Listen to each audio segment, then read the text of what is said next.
हम सीधा रुख करेंगे पलवल के हथीन का, जहां पर मेरे सहयोगी नितिन धीमान इस वक्त मौजूद हैं और आम जनता की राय जानने के लिए पहुंचे हैं कि विधानसभा चुनाव में इस बार आम जनता के लिए वो कौन से मुद्दे हैं जिनको आधार बनाकर वोट डालेंगे इस बार मतदाता। Over to you Nitin. बिल्कुल अक्षय, लगातार MH1 का काफिला हर विधानसभा में जा रहा है। 90 की 90 विधानसभाओं की हम रिपोर्ट दिखा रहे हैं। अभी मैं पहुंचा हूं हथीन विधानसभा के बामनी खेड़ा गांव है। पहले मैं गांव दिखा दूं, टिपिकल जो हरियाणा के गांव है वहां है। और यहां चुनाव से लोग क्या चाहते हैं, क्या मुद्दे हैं, लोगों की क्या मांग है, क्या समस्या आती है हर बार, क्योंकि चुनाव आते हैं, नेता आते हैं, चले जाते हैं, लेकिन उसके बाद फिर क्या समस्या है जो रह जाती हैं, क्यों पूरी नहीं होती, उन तमाम मुद्दों पर चर्चा करेंगे। तमाम गांववासी मेरे साथ हैं, गांव के एक लोग मेरे साथ है, बातचीत करेंगे। सबसे पहले भाई साहब, क्या नाम है आपका? मेरा नाम ओम प्रकाश जी। हथीन आपका विधानसभा है, यहाँ से क्या समस्या है, क्या मुद्दा है हथीन का? हथीन विधानसभा क्षेत्र है। सबसे पहले तो हमारी यहाँ बहुत ज्यादा उपेक्षा होती है, क्योंकि हमारा ब्लॉक होडल लगता है, तहसील पलवल लगती है और विधानसभा क्षेत्र हमारा हथीन हो जाता है। बहुत बड़ी समस्या हमारी जान को ये बनी हुई है।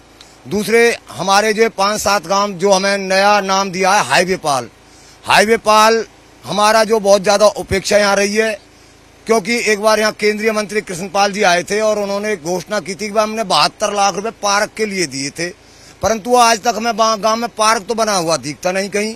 8-9 महीने पहले ये रेलवे ब्रिज का जो उद्घाटन मोदी जी ने किया, आज तक वो पुल कंप्लीट नहीं हुआ। केवल घोषणा तो क्योंकि घोषणाएं हो रही हैं, बाकी अमल में यहाँ कुछ भी नहीं है। और हम तो डिमांड कर रहे हैं, हमने पहले भी गांव की पंचायत हुई थी यहाँ पे, हम टिकट की डिमांड कर रहे हैं। बीजेपी हमारी पार्टियों से बात चल रही है अभी, अगर हाईवे पाल को हमें टिकट मिलती है तो हम अलग जो गांव वालों को टिकट देगा उनको वोट। हाँ। अच्छा, इन तो समस्या बता दी, बाकी एक गांव के लिहाज से, क्योंकि गांव में मांगे होती है पानी, बिजली, सड़क, वो कैसी है, किस तरीके से है? देखो, वो तो हम पीछे किए, अभी तो हम हाईवे पाल की टिकट की उससे अपनी दावेदारी कर रहे हैं यहाँ पे। वो तो फिर जब हम समस्याओं की अगर बात करूँ, वो टिकट तो नहीं देना सकता। समस्या तो आप यहाँ पर देख ही रहे हैं, सारा कुछ कहाँ से निकले हैं आप सामने से देखो, बारिश होती है तो बच्चे निकासी की है। हाँ जी। अच्छा, सरकारें आई, सरकारें गईं, 10 साल से बीजेपी सरकार थी, कह रही है बहुत विकास कराया है, पोर्टल लेके आए हैं गांव में, पोर्टल परिवार पहचान पत्र, कोई फायदा हुआ उसका? देखिए, 10 साल से हम बीजेपी सरकार के साथ ही रहे हैं और प्रेजेंट में हमें जिला पार्षद भी हैं।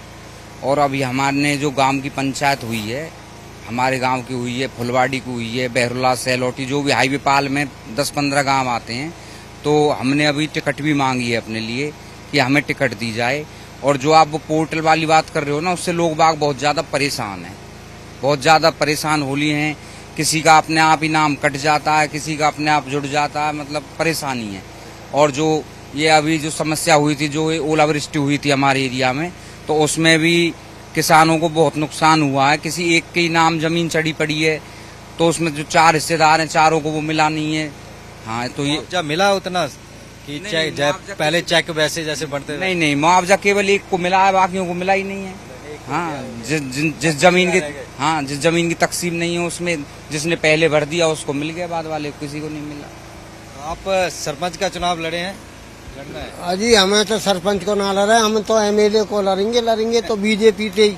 अच्छा, मुझे ये बताओ कि ये बोल रहे हैं कि जिस तरीके मुआवजे नहीं मिले, तमाम चीजें नहीं हुई, सरकारें कह रही हैं कि हमने तो वो करा दिए थे, गिरदावरी करा दी, सब करा दिया था। देखो, मैं बताऊं, जो आदेन का पैसा आया, आदेन का नहीं आया। और काम की बात ही है, विकास में काम तो यहाँ हो ना रहो। नाली भरी पड़ी है, बिजली टाइम पे नहीं मिलती है, बिजली कई बार तो रात को भी चली जाती है, परेशानी खूब है। बिजली कितने घंटे आ रही है यहाँ? वो तो कहते हैं 18 घंटा देंगे, वो सारी 16 घंटा भी ना है। करा दिया गाँव, वो तो बोलते हैं हमें। और ये ट्यूबलाइट कब की उतरी है इनके, ये लट्ठान की, इनने अभी तक इनमें कोई नहीं है, ना कैमरा को सिस्टम है, ना काई को सिस्टम है। दिन दौरी मार जाओ, कोई काई पकड़ नहीं सके। आप क्या बोले, पानी नहीं निकालती? ये नाली सबरी पड़ी है, कोई सुनाई नहीं है सरकार हम पे, हमें पूछे तो बस ये नाली अटी पड़ी है सबरी। अभी बरसात होती है, पानी भर जाता है। हाँ जी, बरसात को सुविधा नहीं है, लाइट भी बहुत परेशानी रहती है, कोई 1 घंटे लाइट आती है, कोई ज्यादा नहीं आती है, इससे ज्यादा लाइट। फिर गर्मी में कैसे करते हो? क्या करें, वो तो बिजनेस करना पड़ता है। कपड़ा हलाते हैं, कपड़ा टहलाते हैं कि अपना बिजनेस करते हैं। हाँ जी, बिल्कुल। और लोग भी हैं और उनसे भी बातचीत करेंगे हम। कई और लोग हैं। भाई साहब, आपका क्या नाम है? नाम हरकिशन है मेरा। किशन जी, आप क्या काम करते हैं? काम में मजदूरी हूँ। अच्छा, तो क्या 10 साल बीजेपी सरकार कह रही है हमने बहुत भ्रष्टाचार कम कर दिया है, पर्ची खर्ची बंद कर दी है, आप ग्राउंड पे क्या लगता है वो चीजें हुई हैं? कोई यहाँ समस्या का समाधान नहीं है, ना कोई सफाई का है, ना कोई बिजली का है, ना कोई किसी तरह का कोई विकास नहीं हो रहा है गांव में। सरकार झूठे आश्वासन देती है। चुनाव आ रहे हैं, सब नेता आएंगे, अभी उनको बोलेंगे फिर? हम उनसे बार बार यही कहेंगे कि हमारे गांव में किसी प्रकार की कोई सुविधा नहीं है। बड़ा गांव आपका? बड़ा गांव में आश्वासन देके झूठे गुमराह करते हैं। अजी, आपका क्या नाम है? मेरा नाम रघुवीर है जी। तो ये बोल रहे हैं कि नेता आएंगे, नेता जाएंगे, लेकिन समस्या वैसी हल क्यों नहीं हो रहा चीजों का? क्या ऊपर से पैसा नहीं आ रहा है, नीचे नहीं पहुंच रहा? सरकार आती है जाती है, सरकार आश्वासन देती है, पैसा नहीं आता ऊपर से। आते बोलते हैं कि हमने भेज दिया पैसा, लेकिन आता नहीं है, जाता कहाँ है वो पैसा? बिल्कुल। अब ये वाटर सप्लाई की लाइन लीकेज, पूरे रास्ते लीकेज, पानी ऐसी हवा में चल रहा है, पहुंचता ही नहीं घरों तक पानी। ये सारे रास्ते खराब पड़े हैं, ना पानी निकालने के लिए कोई रास्ता है यहाँ पर, सब नाली ब्लॉक हुई पड़ी है। आपका इलाका राजधानी दिल्ली से ज्यादा दूर भी नहीं है? नहीं, ज्यादा दूर नहीं, सेंटर में आते हैं हम भी, एनसीआर में आते हैं, लेकिन कोई सुनता ही नहीं है। कोई नेता आते हैं रोड पे से चले जाते हैं और जयराम जी की। अच्छा भाई साहब, मुझे बताइए यहाँ गांव में मैक्सिमम लोगों का क्या आय का इनकम क्या है?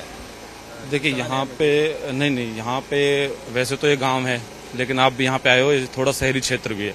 यहाँ पर जो मैक्सिमम लोग हैं वो प्राइवेट जॉब में हैं और लगभग जो अभी यहाँ पर हैं 25% के आसपास किसान भी हैं। तो जो कहा था कि 75% प्राइवेट जॉब्स में आरक्षण होगा, हालांकि हाईकोर्ट से स्टे लग गया, कुछ % मिला है लोग बच्चों को कि नहीं? देखिए आरक्षण भी मिला है, फैमिली आईडी बनाई थी उसमें इनकम बेस पे भी मिला है, और साथ साथ में जो बच्चे जो टैलेंटेड हैं उनको सभी को नौकरियां भी मिली हैं। मेरे पास कम से कम गांव में बहुत सारे एग्जाम्पल हैं जिन बच्चों ने मेहनत की है। मैंने खुद ने भी CPO 2018 क्लियर किया हुआ है। हाँ जी, CRPF में मैंने 3 महीने ट्रेनिंग भी की थी, तो मैंने कहीं भी एक भी पैसा नहीं दिया था। और जो मेरे साथ वाले 7 बंदे रहे थे, हम दिल्ली 7 के साथ प्राइवेट गवर्नमेंट जॉब में है फिलहाल। सरकार पर्ची खर्ची बंद हुई हो, लगता हुई? देखिए मैं तो अपना एक्सपीरियंस बता रहा हूँ सर, और बाकी जो 7 बंदे तो हम एक साथ रहे थे दिल्ली में, और उसके बाद में जो गांव वाले बहुत सारे बंदे हैं ना, ग्रुप डी में लगे हैं, कुछ एनुअल इनकम बेस पे लगे हैं, सारे 1 रुपए किसी ने भी नहीं दिया। अपने हिसाब से काम हो रहा है। अजय भाई साहब, आपका क्या नाम है? मेरा नाम सतवीर और सोनू, समाज सेवी बामनी खेड़ा। समाज सेवा। तो ये कह रहे हैं कि बहुत रोजगार मिले हैं लड़कों को, तमाम चीजें हुई हैं, तो विरोध प्रदर्शन क्यों हो रहे हैं? अग्निवीर को लेकर विरोध हो रहा है या अन्य चीजों को लेकर हो रहा है? सबसे पहले तो सर्वप्रथम हाईवे पाल के सबसे बड़े गांव बामनी खेड़ा में MH न्यूज का पहुंचने पर हार्दिक स्वागत व धन्यवाद। मैं आपको बता दूं, इस सरकार के अंदर आपने देखा होगा, चाहे कोई बिजली डिपार्टमेंट हो, चाहे हमारी आशा वर्करें हों, हर डिपार्टमेंट से लोग धरने पर बैठे हुए हैं। सरकारें आती रहेंगी जाती रहेंगी, लेकिन सरकारें अपने हिसाब से काम करती हैं। आपने देखा होगा हरियाणा रोडवेज की बसों पर लिखा होता है 24 घंटे हरियाणा को बिजली देने का काम करते हैं, लेकिन जिस गांव में आप खड़े हो, बामनी खेड़ा गांव में, 10 से 12 घंटे बिजली यहाँ पर आ रही है। पूरा नहीं, 14-15 घंटे? 24 घंटे नहीं, 10-12 घंटे लाइट आती है। हाँ, उसमें भी कई बार कट हो जाते हैं। हाँ। और जिस तरीके से, क्योंकि और भी कई लोग हैं, हाँ, क्या हाल है? अच्छा, ऐसा क्या नाम है आपका? मेरा नाम शिवदत्त शर्मा है। शिवदत्त जी, क्या करते हैं आप? मैं अपना यही गांव में, हाँ, छोटा मोटा कुछ जो बेसिक नीड होती है लोगों की, अच्छा स्वास्थ्य, अच्छी शिक्षा, वोट जाती है बीजेपी के से गांव से भी और यहाँ हाईवे पालते भी, और कोई विकास नहीं है। और हमारे यहाँ से भाई ने टिकट मांगी है, प्रदीप शर्मा ने। अच्छा, ये बताइए हाईवे पाल नाम क्यों दे दिया सबको? यहाँ दे दिया जी, 8-10 गांव है हाईवे के, जो रावत पाल है, सबकी पाल बनी हुई है, ऐसे हाईवे पाल भी। और सबसे ज्यादा बीजेपी जीत के भी यहीं से जाती है विधानसभा में। चीजें ऐसी काम नहीं है जी। डॉक्टर साहब बनाए लोग बागों ने, 3-1 हजार वोट भी दी और कोई काम नहीं हुआ, इसलिए वो कर रहे हैं। तो चलो टिकट होल्ड पर है वो। ये एक और चीज मैं बताना चाहूंगा कि जिस तरीके से, पहले मैं गांव एक बार दिखा दूं कि लगभग, क्योंकि हर कोई अपने तरीके से, जहां गांव में जिस तरीके गलियां हैं, पक्की गलियां हो, ये मांग रहती है, या जो निकासी हो वो अच्छे से हो, ये मांग रहती है। तो वैसी तमाम चीजें यहाँ पर कहीं ना कहीं नदारद हैं, और इनका कहना है कि काम तो कुछ हुए हैं, रोजगार मिले, लेकिन जो मेन चीज होनी चाहिए थी वैसी चीजें यहाँ पर नजर नहीं आई। तुम्हारा क्या नाम है? आमिर। क्या काम करते हो? कबाड़े काम करते हैं। कबाड़ी काम करते हो। तो क्या ये बोल रहे हैं बिजली आती नहीं, तमाम चीजें होती नहीं? बिजली भी ज्यादा दिक्कत दे रही है और गंदगी भी ज्यादा इधर। हम सब को उठा के नहीं ले जाता है? नहीं, हमने तो कभी देखा नहीं है। 1 महीना हो वहीं पर। हाँ, ये पर अब हम कीड़ा सब चीज भी आएंगे, हमें मच्छर भी आएंगे, बुखार भी आएगा, मलेरिया फैलेगा। वो तेरी कह रही भैया उठाओ, सरपंच सुनाई नहीं करे। वो भी करते हैं। कुछ महिलाएं बैठी हैं। हाँ जी, राम राम जी। राम राम सर। गांव में ये सब कह रहे हैं सफाई नहीं हो रही, कुछ नहीं हो रहा, आप क्या कहेंगे? साफ ही नहीं होते यहाँ पर, सफाई नहीं करते हैं, कुछ भी काम नहीं करता है। यहाँ पर आते हैं बड़े बड़े नेता लोग, वो भी आसपास हम देख के चले जाते हैं, वोट मांगने आ जाते हैं और काम कुछ करते नहीं। आपके दोबारा आएंगे तो आपके डंडे से मारेंगे। नाली दिखाना? हाँ, नाली दिखाएंगे। तो कह रहे हैं कि नाली दिखाएंगे और तमाम चीजें ये कर रहे हैं। बिल्कुल वो भी करेंगे। और एक और भाई साहब मेरे साथ, भाई साहब तमाम चीजें कह रहे हैं। कोई कह रहा है बीजेपी ने काम कराया, कोई कह रहा है कि नहीं कराया, आप क्या कहते हैं? बता देना चाहता हूँ, मेरे साथी है, गुरुजी हैं, उन्होंने बोला भाई गांव के अंदर रोजगार दिया गया है। मैं इस रोजगार की आपको एक बात बता देता हूँ। मैं अपने साथियों से गिनती करता हूँ। मेरा साथी था गांव के अंदर, एमटेक कंपनी में मैनेजर था, उसको ग्रुप डी की नौकरी दी गई। मेरे परिवार से एक भाई था, एमटेक कॉलेज में लेक्चरर था, उसको ग्रुप डी की नौकरी दी गई। मेरे गांव से एक लड़की है जो लेटेस्ट में ग्रुप डी में लगी है, सरस्वती कॉलेज पलवल के अंदर प्रोफेसर थी। क्या वो ग्रुप डी की नौकरी के लायक? मैं पूछना चाहता हूँ। खबर चली एक पद के लिए 4400, एक सफाई कर्मचारी के पद के लिए 4400 पीजी डिप्लोमा धारकों ने। सर ये तो जवाब वो लोग दें ना जो बात करते हैं नौकरियों के। क्या एमटेक और बीटेक ग्रुप डी के लिए होते हैं? 4400 लोग ग्रेजुएट हैं, जो वो ग्रेजुएट झाड़ुआ लगाएंगे क्या? मैं जवाब आपसे पूछना चाहता हूँ इस बारे में। क्या उस नौकरी का क्या फायदा? जो लड़की प्रोफेसर थी कॉलेज के अंदर, उसे ग्रुप डी में एक पानी पिलाने के लिए लगाया गया। कि मान सम्मान की बात है? किस तरीके से हम ये कह सकते हैं रोजगार दिया है सरकार ने? वो सम्मान नहीं मिल रहा जैसा आप कह रहे हैं। नहीं, आप क्वालिफिकेशन के हिसाब से क्या सम्मान मिल रहा है? मैंने आपको उदाहरण दिए हैं, एमटेक बीटेक प्रोफेसर प्राइवेट कॉलेजों के अंदर। क्या वो ग्रुप डी की नौकरी के लायक है? मैं सरकार से सवाल पूछता हूँ, आप मुझे जवाब दें। यदि आप मेरी बात सहमत हैं तो। सब जो कह रहे हैं सहमत हैं? वो बिल्कुल सहमत है, लेकिन आपने अभी मुद्दा उठाया था 75% नौकरी का। लेकिन बात की जाए, जो 75% नौकरी देने की प्राइवेट की बात की थी, लेकिन वो सरकार थी हमारे हरियाणा के अंदर, हरियाणा और जजपा की गठबंधन की।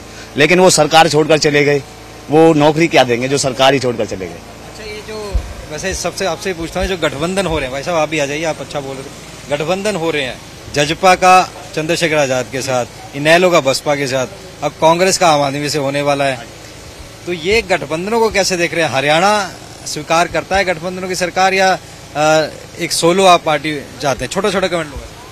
बिल्कुल, कांग्रेस का जो गठबंधन होने जा रहा है वो बहुत ही अच्छा रहेगा, क्योंकि कुछ कैंडिडेट बीजेपी से आम आदमी पार्टी की टिकट ले लेते, कुछ कांग्रेस वाले जो वो थे वो आम आदमी पार्टी से, अब वो इधर उधर नहीं भागने के रहेंगे।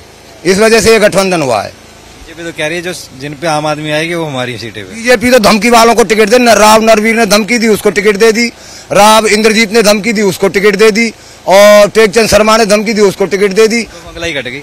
दीपक मंगला कटनी थी, विकास ही नहीं था, सामने था सारा कुछ। अच्छा, जब ये बोल रहे हैं कि गठबंधन के ऊपर इनका आप क्या क्या रखते हैं? गठबंधन का तो ये जी चोर चोर मौसेरे भाई। आम आदमी पार्टी को आप देख रहे हो, मुख्यमंत्री दिल्ली में देख लो क्या पोजीशन है, तो वो अब यहाँ पे आके हरियाणा में मिल रहे हैं। तो कांग्रेस का भी यही हाल है, दोनों सेम एक साथ मिलेंगे, वही हरियाणा करेंगे जैसे 10 साल पहले हुड्डा ने किया था। आप गठबंधन के ऊपर तमाम बातें हुई। हाँ जी, कुछ कह रहे हैं? पत्रकार महोदय जी, आप देखना आपकी बार ना हरियाणा के अंदर गठबंधन नहीं, महागठबंधन की सरकार बनने जा रही है। गठबंधन हुआ था बीजेपी जेजेपी का, अब जेजेपी बोलते हैं भाई हमने तो कुछ नहीं है, हमने ठीक किया, बीजेपी ने खराब। सरकार फिर दोबारा हरियाणा में बनने वाली है। आपने देखा होगा लोकसभा क्षेत्र के अंदर हरियाणा के अंदर 10 सीट थी, 5 सीट कांग्रेस को मिली और 5 भाजपा को मिली। बीजेपी से जो भी गठबंधन करेगा, बीजेपी से जो भी पार्टी गठबंधन करेगी वो माटी में मिल जाएगी। जजपा का हाल देख लो। तो गठबंधन पे भी चर्चा कर ली, गांव की समस्या भी बताई, और बामनीखेड़ा गांव में हम लोग थे और यहाँ की हर समस्या, चुनाव में क्या होगा, महिलाएं क्या कहती हैं और एक गांव की समस्या क्या है, उससे आपको तारुफ हमने कराया। थोड़ी देर बाद मिलेंगे किसी और विधानसभा में और लोगों की नब्ज टटोलने का काम करेंगे। तब तक हमें दीजिए इजाजत। धन्यवाद।